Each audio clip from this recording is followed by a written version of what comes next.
अस्सलामुअलैकुम, मैं हूँ वजीहा और आज मैं अपनी सहराई एडवेंचर कहानी लाई हूँ। उम्मीद है आपको पसंद आएगी।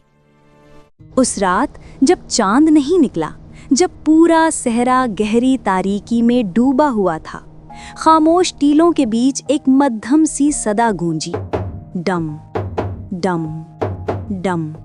एक सानहे की पुकार हवा में खोई हुई, और इसे सिर्फ एक ही शख्स ने सुना।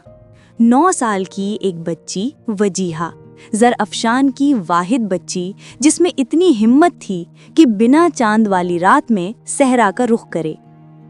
चांदी जैसी रेत आहिस्ता आहिस्ता टीलों पर घूम रही थी और पूरा सहरा सोने की तैयारी कर रहा था, लेकिन वजीहा नहीं सो सकी। वो अपने सुनहरी पत्थरों वाले घर के बाहर बैठी थी, अपने वफादार ऊंट बादल को सहला रही थी, जो ठंडी रात की हवा में हल्की सी सांस ले रहा था।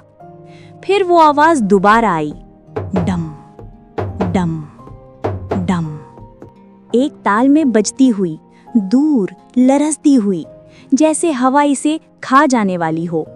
वजीहा सीधी हो बैठी। ये तो मदद का ढोल है, वो सरगोशी में बोली।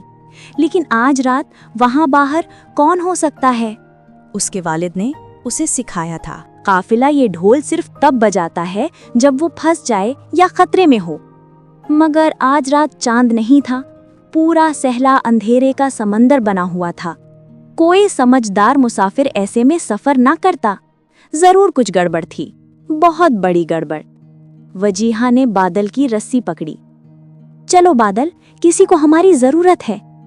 इससे पहले कि कोई उसे रोक पाता, वो बादल पर सवार हुई और बादल दौड़ता हुआ तारीकी के समंदर में दाखिल हो गया। न चांद न सितारे, सिर्फ वजीहा के लालटेन की हल्की सी रोशनी, जो हवा में झूलती हुई आगे बढ़ रही थी। आज की रात और भी सर्द थी, खामोशी और भी भारी। फिर ढोल जोर से बजा, डम डम डम। अब की बार करीब। वजीहा का दिल तेजी से धड़कने लगा। बादल, जल्दी! वो एक बुलंद रेतीले टीले तक पहुंचे और टीले के नीचे गुमशुदा काफिला मौजूद था। दर्जनों ऊंट, मध्यम चिराग और परेशान लोग एक गहरे रेत के गड्ढे में फंसे हुए थे, जहां से निकलना नामुमकिन लग रहा था। जरा सी हरकत से रेत मजीद नीचे सरक रही थी।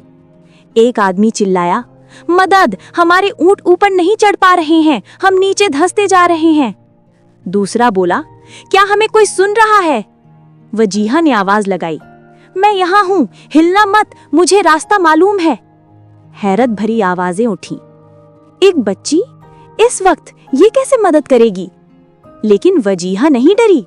उसे ये टीले नक्श की तरह आते थे।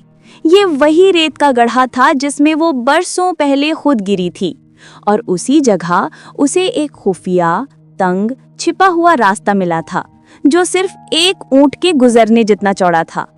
बादल आहिस्ता आहिस्ता नीचे उतरने लगा। एक कदम, फिर दूसरा। रेत कदमों के नीचे सरक रही थी, लेकिन वजीहा मजबूती से बैठी रही। वो काफिले के सरदार तक पहुंची। सब लोग पुरसुकून रहे।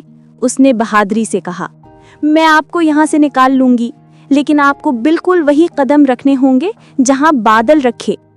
उन्होंने उस पर एतमाद किया, क्योंकि उसकी आवाज में खौफ नहीं, यकीन था। वजीहा ने रास्ता बनाया।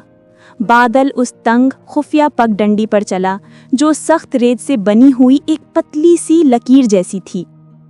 पीछे पूरा काफिला खामोशी से उसके पीछे चलने लगा। एक गलत कदम और वो फिर नीचे जा गिरते। वजीहा ने हल्की आवाज में दुआएं पढ़ीं। पीछे से एक ठंडी हवा चली, जैसे उन्हें धीरे से आगे बढ़ा रही हो। आधे रास्ते में एक ऊंट लड़खड़ा गया। लोगों की सांसें रुक गईं। वजीहा ने मुड़कर लालटेन ऊंची की और पुकारा, घबराएं नहीं, छोटे कदम उठाएं, बादल आपकी रहनुमाई करेगा।